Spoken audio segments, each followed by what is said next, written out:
இங்க ஒரு 12 volt charging port கொடுத்துருக்காங்க. பக்கத்திலேயே ஒரு யூஎஸ்பி போர்ட்டும் கொடுத்துருக்காங்க. இங்கேயும் போன் வைக்கிற மாதிரி, போன் மற்றும் வேலட் வைக்கிற மாதிரி ஒரு சின்ன ஸ்டோரேஜ் அவைலபிளா இருக்குது. 2 கப் ஹோல்டரோட ப்ரொவிஷனும் இங்க கொடுத்துருக்காங்க. ஒரு ஸ்டைலிஷான 5 ஸ்பீட் மேனுவல் கியர் ஷாஃப்ட் இங்க பிளேஸ் பண்ணிருக்காங்க. இந்த கியர் ஷாஃப்டை சுத்தி ஒரு லெதர் ராப் ட்ரீட்மெண்ட்டும் கொடுத்துருக்காங்க. இங்கேயும் ஒரு ஸ்டோரேஜ் அவைலபிளா இருக்குது. ஹேண்ட் பிரேக்கும் இங்க பிளேஸ் பண்ணிருக்காங்க. ஹேண்ட் பிரேக்கோட பட்டன் பார்த்தோம்னா ஒரு சில்வர் குரோம் ட்ரீட்மெண்டோட கொடுத்துருக்காங்க.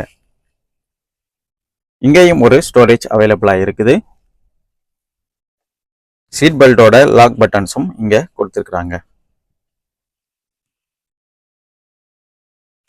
க்ளோ பாக்ஸ் பார்த்தோம்னா ஒரு வைடரான லார்ஜான க்ளோ பாக்ஸ் இந்த ஷிஃப்ட்டுக்கு கொடுத்துருக்காங்க.